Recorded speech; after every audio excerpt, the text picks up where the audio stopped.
Hey girl, Marissa here. You are listening to the Codependent Dummy podcast. As a young woman, you have been raised, reinforced, and rewarded for putting the needs of others above your own. Now, in your 20s, you're finding yourself exhausted, exasperated, and enveloped in shit relationships, especially the one you have with yourself. Codependency is a way of being where we put the feelings, wants, and needs of others above our own in an unconscious attempt to meet our own feelings, wants, and needs. Sorry to break it to you, sis, but that is not sustainable. This podcast is to help you undo all that so you can stop playing small and start taking up space, you dummy. Let's get to it. Hello, everyone. Welcome back to the Codependent Dummy podcast. Today, we have Yuliya Golubev. She is a licensed psychotherapist in the state of New York. She runs her private practice where she supports millennial women going through major life transitions, starting a relationship, ending a relationship, work-related stress when it comes to creating your career or being an entrepreneur, and getting into and surviving school. Yuliya also provides support for our parenthood journey, millennial parenthood journeys, dealing with infertility, miscarriage, becoming pregnant, all the way to postpartum anxiety and depression. So Yuliya, thank you for coming on the Codependent Dummy podcast. Sure, my pleasure. All right. So first question is no mystery, but it's interesting to hear everyone's take on codependency. So how do you define codependency? Yeah, I define codependency through the lens of Gestalt therapy. So Gestalt therapy, for the listeners who do not work in the mental health field, it's experiential therapy. It really focuses on the mind and body, and it has a central belief that the client or the person really the only one knows their own resources and can assert themselves, support themselves through the life journey. So how I define codependency, it's a habitual, rigid, contextual, without the awareness, the pattern, relationship to yourself and others. So it's a habitual, rigid way of taking care of others, not putting your needs first, minimizing or dismissing your feelings, your concerns. Can you say more about rigid? Yeah, absolutely. And rigid means it becomes a pattern. Right. It without the context. Because if we're going to think about codependency, it's not always something bad. Codependency can be a beautiful thing, depends on the situation, right? But we're really looking for if it's becoming a rigid way to live, way to go, kind of automatic response without the awareness. It's not flexible. Right. Yeah. And you said, what about context? Yeah, I said a contextual without context, because in some situations, codependency can be very helpful if it's become a contextual, meaning it's a way to go, it's a way to live, it's becoming the person mantra. In the simple words, I would say codependency is if you would tell to yourself, I live in a world where I taking care of others, or I live in a world where I don't know what my needs are, right? Or I live in a world where I'm not putting myself first all the time. or my role, I know I've talked about it on the show, I'll be uncomfortable so you Right. will be comfortable. Yeah. This is Yeah. a So very rigid right. It's role. becoming the only choice. Mm-hmm. The only choice. It's not multiple choice. A, B, C, D, all of the above. Right. It's become the only choice of living, relating to yourself, and relating to others. Right. Yeah. And it's not flexible. No. I think I've shared about it on the show, but I remember years ago, one of my therapists, I think I presented as very rigid, inflexible. And she asked me, Marissa, what would it be like to just go with the flow? And I started to tear up. And I remember I grabbed a Kleenex and I was like, I don't want to go with the flow. Yeah. It's like, So oh my true. gosh. It's so easier said than done. Go with the flow, right? Right. And because it's it's related to our life journey or personal life journey, right? It was witnessed, it was practiced, it was reinforced by society, by your family, by your friends, by your culture, by your religion, right? Right. By your setting that you work, that where you work, by your field, right? Right. And practice makes perfect, right? If it was repeated so many times, it's become an automatic response. You're not thinking twice. You're not blinking your eyes when you say it. I'll do it, Right. or it's not important, or it's not so bad, or it could wait. Right. Yeah. And can you share with myself and the listeners about experience of codependency in your own life? Yeah, I have a plenty of. It's funny. I'm on a podcast with you on the topic of codependency, and I was born and raised in collectivistic culture. Mm. So I was born Can and you raised. explain, actually, Yuliya, before Yeah, what collectivistic means, just for those who don't know? yeah, absolutely. I was born and raised in Belarus. It used to be part of Soviet Union. And collectivistic means the opposite of individualistic, the opposite of Western society where we live in the United States, for example. So collectivistic means when the notion of the group, the needs of the group is primary and the needs of individual or a person is secondary. Right. And it's showing up in all areas how like in my country, right, in a career, in a childhood, school, academic setting, family, everything, everywhere. The group is important. Person needs are not so important, Mm-hmm. right? So anytime when you put your needs first, you label you being selfish. Selfish is not like you're taking care of yourself, you're putting your needs first, but selfish in a negative way. Selfish means you're just thinking about yourself pretty much. You don't have a soul. Mm. And people back in my country would just scold you in front of the others. I remember being in a school and there was some incidents. For example, I did not want to participate in certain group activity. And the teacher would say, look at her, she's so selfish in front of the others. And, it stays with you that thinking about your needs is a selfish act. Right. And how do you sense that contributed to codependent behaviors for you?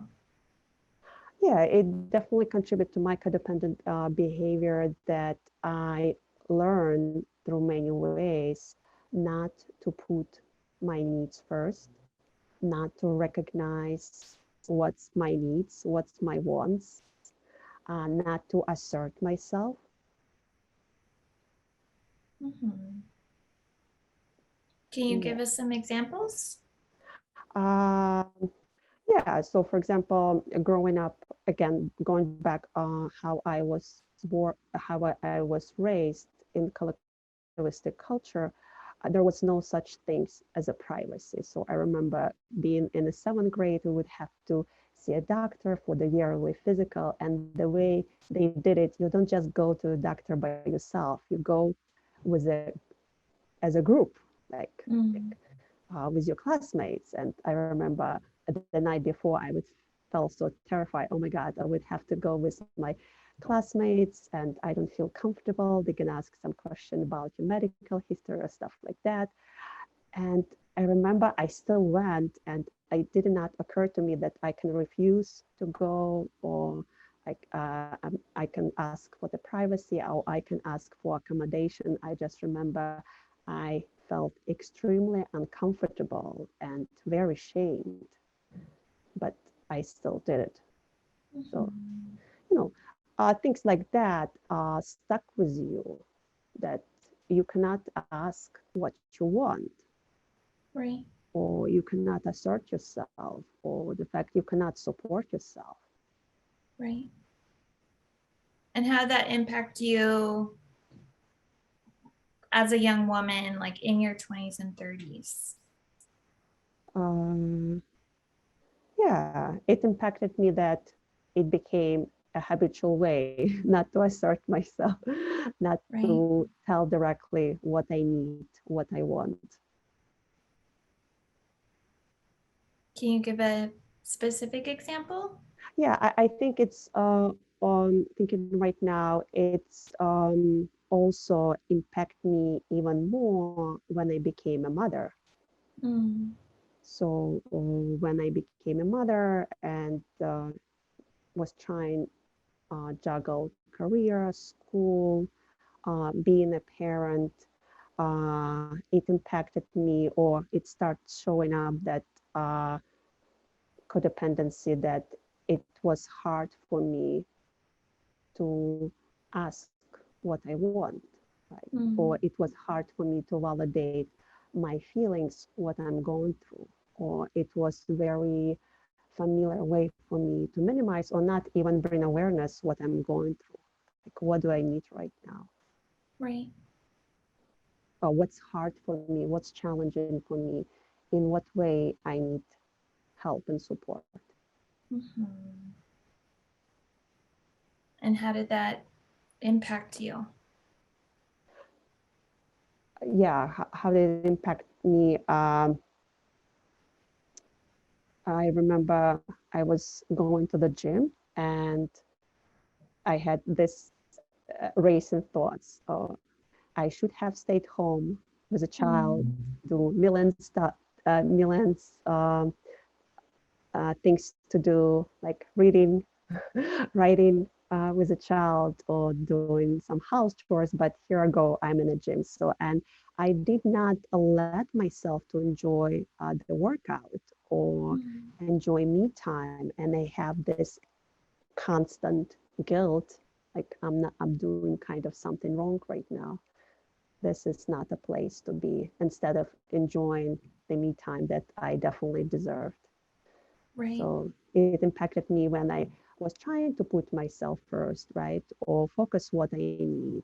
I had this kind of icky feeling of guilt, or this notion, Mm-hmm. okay, you could have, should have, do something else. This is not so important. And I would not Right. let myself to enjoy fully or embrace it, Mm-hmm. what I was doing. Yeah. Right. Aching guilt, Yes. Yeah. which I This sense voice a lot of. inside. Yeah. Yeah. Go ahead. Sorry. Yeah, I was just gonna say, this voice inside. Yeah, you should have, could have, doing something else. This is not so important. Like, why are you here? Right.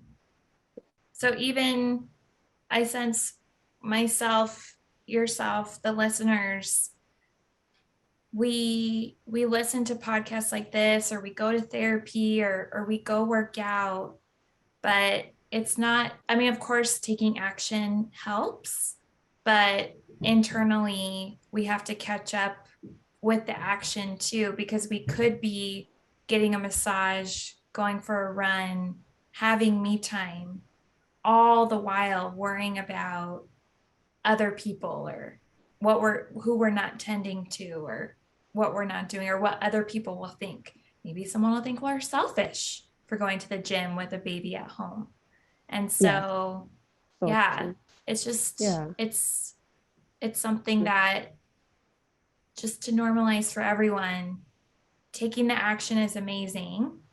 And also, if and when you do, if you have these thoughts, it's part of the process. Yeah, it's part of the process, right? And also, we can be physically in one place, but emotionally, we can be in a different place. So I Right. was in a different place.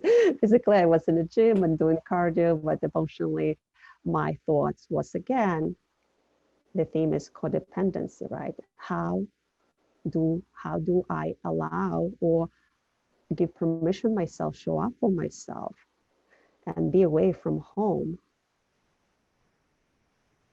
Why every time I go to the gym, I have this internal voice, or you should have done something else, or you should been doing something else right now, or what is your husband doing right now? Are they watching TV? Like kind of trying to control it. It's better to Right. read. Yeah, Yeah. That kind of not, control. yeah, control others, right, and not letting go, not allowing yourself to letting go, right, to control other people, and not allowing yourself, myself, to be imperfect, right? I cannot sit in the two chairs, be all the time mom, a mother. I also need time for myself. Right. Right. That go with the flow. It's Yeah, very go with the flow. foreign to Yeah, codependence. yeah, Yeah. yeah, Yeah. yeah. Well, thank you. Go ahead. No, I was just going to say another very common theme that I also work in with my own individual Mm. therapist is not being direct when it comes to expressing feelings, expressing my needs. And again, I trace it back how I was raised or to my life journey, or again, constant repetitions of the same pattern that gave me so rigid way. Uh, or that's why I'm having such a hard time. So when I was raised back in my country, I was kind of living between two worlds. So I was Jewish in a former Soviet Union. We experienced anti-Semitism, so we were thinking about immigrating to the United States. So and basically, what topics was discussed at home, it was not safe for me to discuss with my friends. So I learned a way how to go around specific questions, right? Or when certain questions asked, and it be because it was not safe to disclose, right? It was not safe to share. So the irony is when I came to the United States, of course, it was safe, much safer. And it was different folks, different people than back in my country. But I still carry this pattern, not to be direct Mm. when I ask, certain sensitive questions, or when it comes to expressing my feelings, or when it comes to expressing my needs. So I still carry this rigid pattern, and the pattern is based on the fear it's not safe, which was definitely true when I was growing up, but it's not any longer the case. Mhm. Can So you share an example of that? right now, Yeah. Or in the yes. past, either or. Yeah, so recently I had an interesting example. So I was trying to return books to college. I also teach in a college. I was Mm. trying to return the books. It was during the summer, so the college was closed because of the pandemic for the whole year and just got reopened. And I was no longer teaching in this particular college. I was teaching in a different college. And the security guard will start giving me very hard time why I cannot return the books, even though I was showing my vaccination ID, but apparently it was not a specific app that I have no idea that I have to upload. And I got like very irritated that I just need to return the books, and I experienced such a hard time, and I just was very direct. I said, I'm not going back till I'm going to return these books. And he had to call the librarian, and librarian have to come. And I was very direct. I can't believe it that you give such a hard time to the faculty. I showed the vaccination, what's going on. This is not a treatment of the faculty after pandemic. It's supposed to be very welcoming. So I was very direct, and I was able to return the book. But after that, I had like almost such anxiety attack or such very uncomfortable feelings or this racing thoughts. Oh my God, what I did, what if they're gonna escalate? I should just like swallow or not be too direct, or just maneuver the situation or minimize it, or I should be just nicer to him. You know, this kind of thought that's very familiar to me. Right. And that's, I'm trying to work with my own therapist. Yeah, so yeah, I was able to be direct. And even though I was able to be direct, I still have this kind of after party. Right. Yeah, thoughts. What did I do? Was it safe?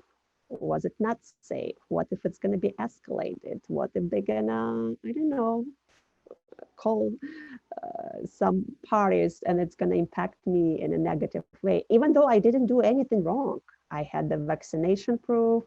I was a former faculty, and I just need to return the books to the library. I didn't do anything criminal, but back then, I had this automatic response. This is not safe to be direct. You should be nicer. You should not be direct or tell exactly what you want. Or you should not be angry with people. No. You should be accommodating.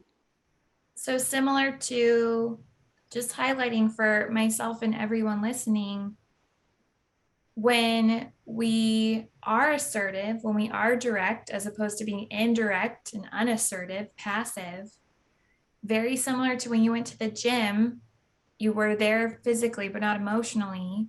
We can have these healthy, I put quotes because they're what our therapists and what I and you and other healing codependents would all encourage. Like we'd say, no, like stay firm, like return your books. It's okay. We would all encourage that. But internally, there's a lot of work we have to do, potentially before, during, especially after, when we do change the pattern. When we choose, right? You said we're so inflexible. There's only one option. And here you are, like you had different options. Like you could have walked away, right, or you could have been like, no, right, I'm returning these books and I'm not leaving. So that's a new option. Right. And this but new it option, takes, yeah, go ahead. yeah, it takes so much work. And not only that, it's also still brings some discomfort, because the safety space, right, or the safety spot is be accommodating or not being angry or not to tell directly what do you need or be nice. Right. Yeah. So just a, right. We're not being pessimistic. We're not being optimistic, but realistically, everyone listening, as you continue on this journey, as you change your patterns, it's not all rainbows and butterflies. It's, eventually more rainbows and butterflies than the shit of being codependent. But it's, right, you're just, I've talked about this other times as well, right? There's discomfort in walking away from that security person and having to deal with the books again. And then there's discomfort with asserting yourself. So we have to choose the discomfort, or choose what kind of work we want to do. Yeah, we have to embrace the discomfort and sit with discomfort, right? And not have the security blanket that we carry. Yeah. It's very easy. It doesn't require too much work. Right. It's like a bandage. Mm-hmm. Yeah. Okay.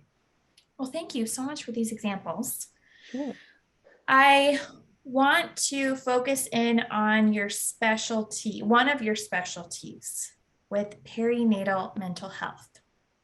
And I will admit, Yuliya, my older sister just had a baby. I, to support her, have been reading books, and I connected her with a therapist who specialized in perinatal therapy. I have been talking about, hearing about, exploring perinatal mental health, and yet I don't actually know specifically. Like, I think I know what it means, but can you tell me what perinatal mental health is? And so Yeah, I and the sure. listeners Yeah. know. Perinatal mental health is like an umbrella term, right? It's involved different types of challenges or um, challenges and situations. So it involves infertility. It basically it involves journey to become a parent. Some people may experience infertility. Some people may experience losses, miscarriages, right? Right. So we have a statistic, even though it's a taboo, it's still happening and people suffering in silence, right? So some of this journey may include a perinatal anxiety or postpartum depression or both. Right. So or adjustment to the being a parent or being a mother.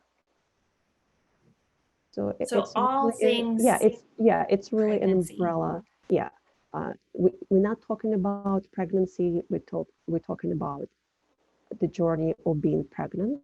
How did it happen?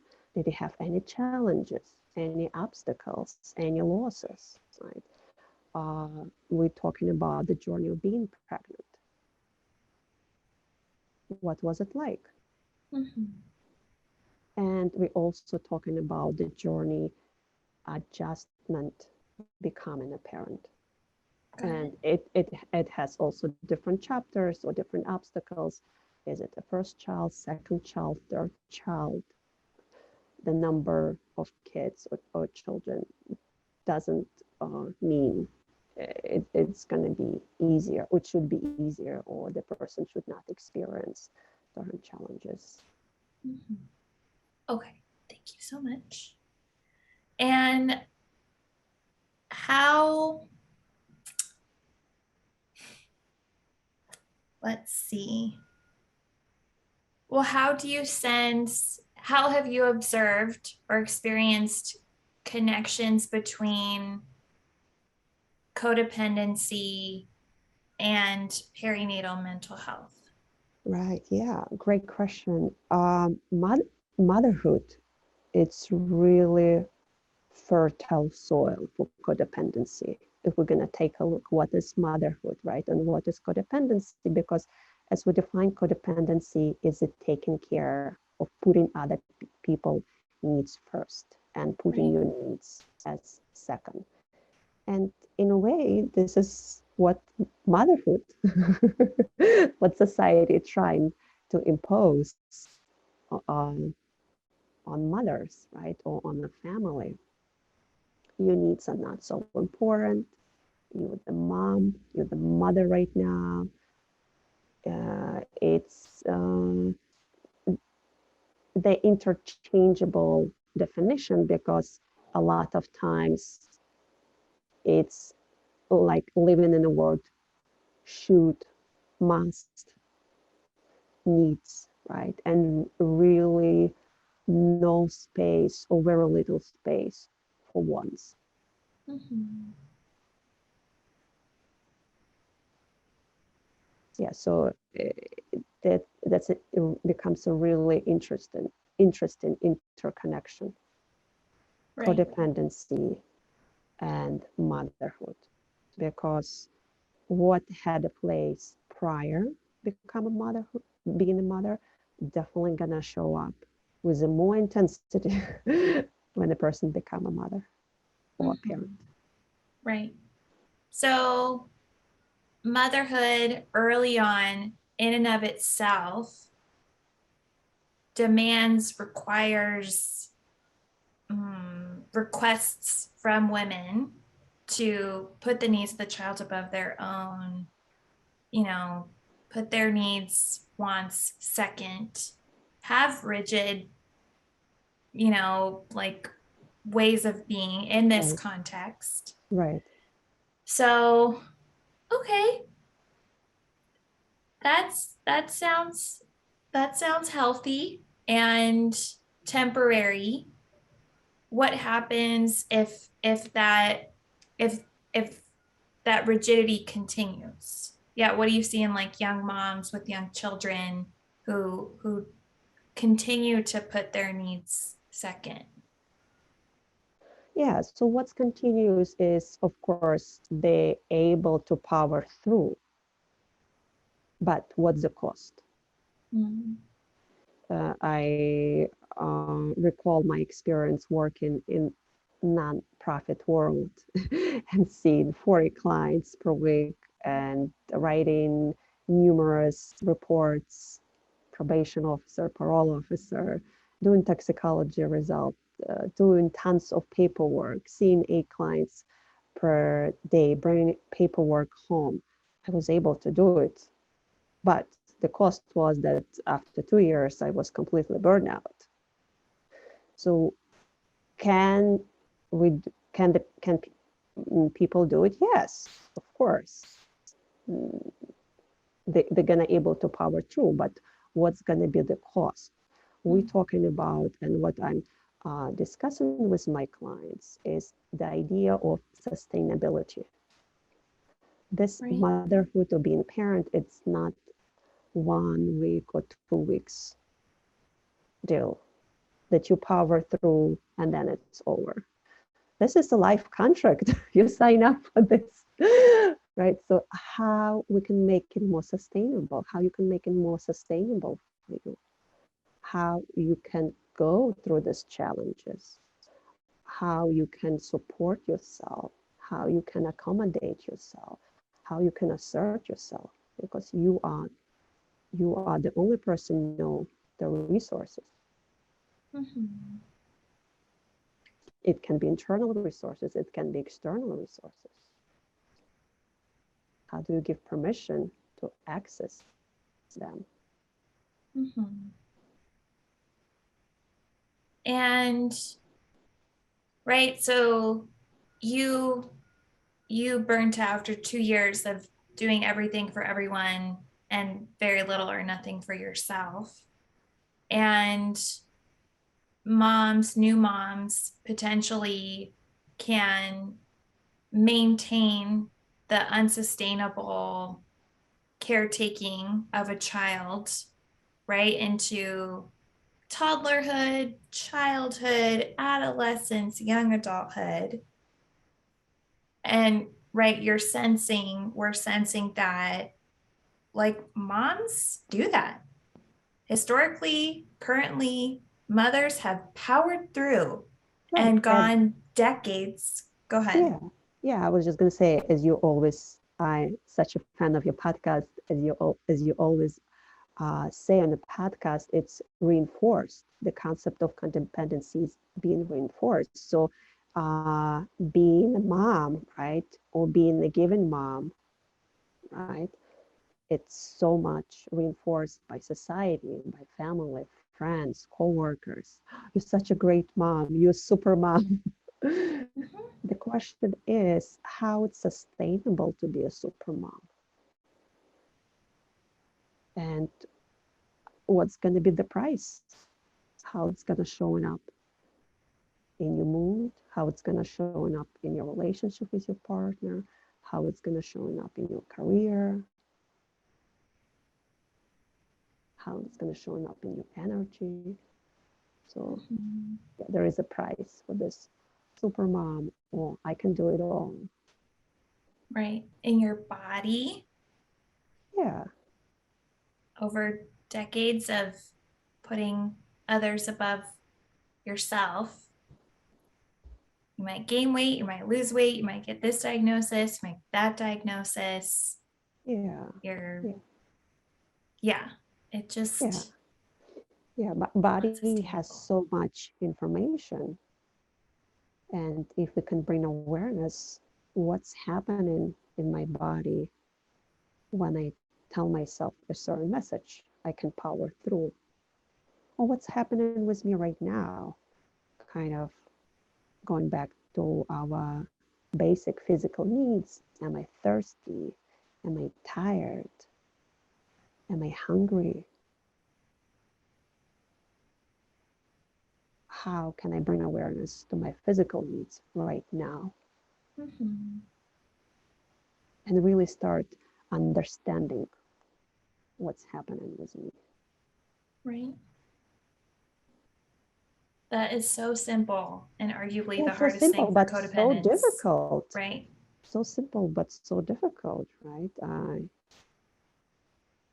And the codependency traits also can show up even in a therapy session between the therapist and the client. So if I ask the client, are you thirsty? Are you hungry? And they say yes, but oh, I feel it's not so nice to eat in the therapy session. So they they taking care about me, and they dismissing their needs, and I bring to their attention. Mm-hmm. It's pervasive. Yeah. Yeah. And I'm curious, right, for the listener who's, thinking about getting pregnant, has a young one. I don't know, or is a mom of like a 20 or 30 something. I know my mom's listening right now. What's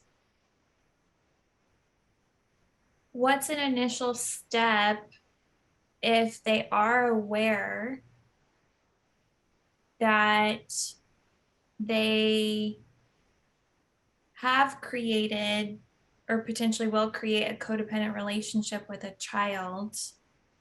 How do they start to foster interdependence? You mean with their own child? Mm-hmm. Yeah, so the first step, I would say, notice where you're at. Meet yourself where you're at, right? So notice how you, what a familiar way to dismiss your needs, and what story do you tell yourself? What constant narrative do you tell yourself? If you're thirsty, what do you tell yourself when you're thirsty? If you're hungry, what do you tell yourself when you're hungry? When you're tired, are you letting yourself to notice these needs? Or you tell yourself it's not important, it's not so bad, it can wait. Because when you bring awareness to this specific needs that you experience, you this is very huge and this is very big. You putting yourself first. Mm-hmm. So you taking care of yourself. Right. Or I think, go ahead. Yeah, even such a simple example. If somebody give you compliments, oh, this is such a nice dress. If you usual way to dismiss it, oh no, I just bought it in Target. It was on sale. I was wearing it for 5 years. Just notice you dismiss the compliment. What if next time you're just gonna be notice the urge and staying silent when somebody's giving you a compliment? That's again a very powerful way not to be codependent. Mm-hmm. Right. one common rule, rigid worldview I've witnessed in with the clients I work with, talking about their mothers, some interactions with my mom, my friends' moms, is this remark or sentiment, lifestyle, where it's like, oh, forget it. Like, give it to me, I'll do it, right? If someone's taking forever to complete a task or they're doing it imperfectly. And so, right, it's like, it's so backwards, but it's like, I'll be everything for everyone, and I also can rely on no one for nothing. So I have to do it all. Yeah, so it's go back to this mantra, right? If we carry this mantra to lots of different situations, I live in a world where I do everything for others. How do you sit with this notion and bring awareness to that? How do you? Yeah, I bring awareness to that. I bring awareness to my tendencies, to my patterns of codependency. Mm-hmm. Right. In what situation they showing up? What specific words do I tell myself? I bring awareness, how's it working for me? Because a lot of times codependency is positively reinforced. Oh, you're such a great mom. Oh, you're doing everything by yourself. You're multitasking, you're juggling. Wow, that's amazing. You are super mom. Your Right? kids, they're doing great. Your kids Yeah, are perfect. yeah, What yeah. are these So perfect children? it's reinforced by society when it comes to the motherhood to be jack of all trades, cleaning, parenthood, right, breastfeeding, sleep training, you name it, from A to Z, right? And when we take a moment and bring awareness, is there any negative ways when it comes to be a super mom or to do everything? We're focusing on the positives. So we develop positive beliefs about doing everything for others. Mm-hmm. What if we can ask ourselves question, is there any negatives uh, when it comes with that? And how we start putting not only positive, but negatives. Because when we put only positives, it's not the whole picture. Yes, you can be a super mom, you can have it all, and uh, behind the closed door, you can have a hard time to fall asleep. You may have a racing thoughts, or you may have a low energy, or you might minor deviation. You might tell yourself, "I'm a terrible mom," right? Or may not give yourself enough credit. Or you model with your kids the behavior they're gonna witness. You do indirect modeling. It's one way how we learn. We learn not only what adult preaching us, don't do it, right? But we also learn by witnessing, by repetition every day. If you're not, if we're not putting ourselves first, our daughters or our son witness this model behavior. Right.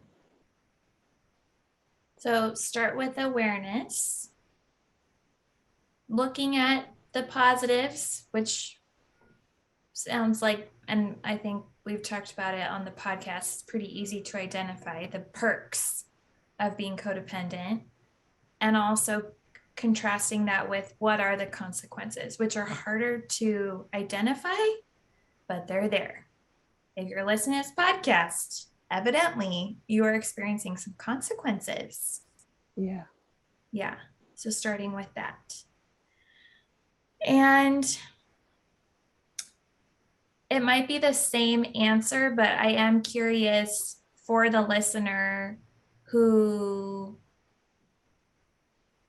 right, so we're talking about like mothers who may be fostering codependency with children.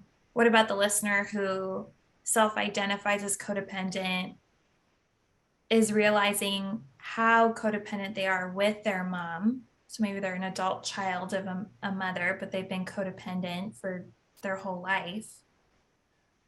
Is there a different initial step for young women trying to be less codependent with their moms? Yeah, good question. So could you tell me more what it would entail? So I hear right now what we're talking about is trying to trying to decrease the likelihood of a new mother creating a codependent relationship with a child. Oh yeah, right. You know, it just occurred to me. Yeah, it's okay. the same mechanism. Okay. It will be the same mechanism, how you can support yourself, how you can assert yourself, how you can put your needs first. Because even when we talk in codependency between the mom and their own little kids, right? The codependency also gonna showing up not only between the mom and the infants, right? Or kids or toddlers or teenagers. It's also gonna showing up in other areas with the parents, with the partners, with the friends, with the career. It's follow you every situation you go, right? So when you ask me a question, uh, young women and their mothers, same principle. How can you put yourself needs first? And maybe they can start not necessarily with the mothers, right, but throughout the day, how they can take care of the body, how they can notice their wants, how can they validate their own feelings, how they can give a credit to themselves or acknowledge their success. Because if we do this to ourselves, we're less dependent on others. If we're not doing this for ourselves, I live in a world where I only good enough when my mom tells me, right? That's codependency. Yeah. If I don't know that I'm good, if my mom doesn't tell me, right? So how we turn to ourselves, how we turn inwards, how we notice when we are dependent, what situations are vulnerable, when we need more reassurance from others. Mm-hmm. How did we learn this? We learned through our life journey. Right. Maybe back then it was crucial, it was critical, but we are different age right now. How we can bring to our awareness, how we can find reassurance if the mom cannot give it through other person or through ourselves, different sources. Right. So awareness, again, different questions. Yeah. And yeah, as you're talking, it's resonating with me. I know very recently, everybody, I want to say at least the past year or two, maybe not so much, but I've talked about this in solo cast and also with people who've been on. I had a dating relationship early 20s. It was very codependent. And I sensed in that relationship, my day didn't count unless I got to talk with him at night and hear his approval, being impressed, giving me a pat on the back, whether we were in person or on the phone. My day, if we didn't talk, I was like, why did I get out of bed? Because I can't share with him how amazing I am. And I couldn't sense my amazingness without him saying it. And yeah, more recently, I've realized how I'll go to dinner with my parents. Mind you, I'm 33. I have my own house. I have a partner. I'm a grown ass woman, quote unquote. And I have first, it started with awareness, right? So, wow, Marissa, like you bring up all these stories with your mom and dad to highlight how entrepreneurial or what good shape you're in or what a kind person you are. And yeah, just starting to observe like, wow, like, am I still seeking this recognition, this validation as a, 30 something woman? Like, okay. And so with that awareness and wanting to not do it, but also just provide that to myself. I've worked on providing it to myself. And now when I'm around my parents, like I'll have a thought like, oh, I should mention that I made a donation to this charity. I'm like, they didn't ask, Marissa, have you donated to a charity lately? So it's like, if they're not asking specifically, I no longer feel the need to share it. So I'm not sharing it like, no, you can't tell them that or else you're a desperate codependent. But and it also, just comes. Go ahead. I was just going to say, and if in certain situations we definitely feel more vulnerable or we definitely feel more need for reassurance, appreciation, right? How do we understand in what situation and when with around what people, right? Where does it live in our body? Right? If it had a script, where does it live in our body? Yeah, if it had a script, what it would tell us, right? I need appreciation, or I need reassurance, or I need admiration, right? How we can provide it to ourselves, right? How we can remind ourselves, you are important, you are admired, you're doing such a great job. Mm-hmm. Yeah. All right. Well, that is all the time we have today. I'm curious. I guess I'll ask one last question. We'll try and keep it short. It is the new year. Do you have any healthy and sustainable goal or resolution that you're working towards so we can model to everyone like, oh, this is a realistic, healthy, interdependent goal for 2022?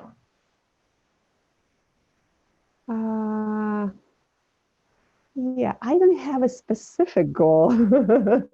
Yeah, I was noticing I don't have a specific goals for this year with all these roller coasters. But I don't have an answer for that. Yeah, I guess my goal is to be more attuned to myself and notice when I put pressure on myself, when I'm scared myself, and remind myself how I can support myself. Those are amazing. More tuned. Yeah, notice when I put pressure. Yeah, I usually put the list of goals that I want to accomplish for the next year, but I kind of caught myself, I don't want to put pressure on myself what I should do. Yeah. It could be codependent. I feel like, I'll admit I arguably have been codependent with self-help authors, right? I'll read a book and then I'll get really rigid about what they say in the book and I'll want to please them, even though they have millions of readers. Somehow they're going to be disappointed if I don't adhere to the program. So you're modeling too, everyone. You don't necessarily have to write down, post, adhere to a tradition, but if it's not helpful, or if you're getting caught up putting pressure on yourself, if it's actually working in the opposite, become aware of it. What are the consequences of this? Do we want to maintain this? Or, just experiment with not writing resolutions this year. Let's experiment. Different options. Right. Yeah. Awesome. Okay, well, thank you, Yuliya. Sure. And I'm going to put your links in the show notes. If people want to reach you, you prefer your website? Yeah, I have my website, www.yuliyagolubev.com. Awesome. And I will spell that for everyone, and you will be able to find her. And I also have Instagram account, Golubev.therapy. Okay. You can see my posts about mental health. Yeah. Okay, we'll put links to all of that. And thank you everyone for listening. And we will see you guys next week. Thank you. Hey girl, it's Marissa again. I'm not like a regular podcaster, I'm a cool podcaster, right? Thank you for listening and staying till the end. You can find me on Instagram at Therapy with Marissa. Email me, marissa@codependummy.com. Check out codependummy.com for more information on the show. And baby girl, a subscribe, rating, and review would be much appreciated. Till next time, I want you to remember, if you are feeling unseen, I see you. If you are feeling unheard, I hear you. And if you think that you don't matter, know that you matter to me. I want you to go out there so you can stop playing small and start taking up space, you dummy.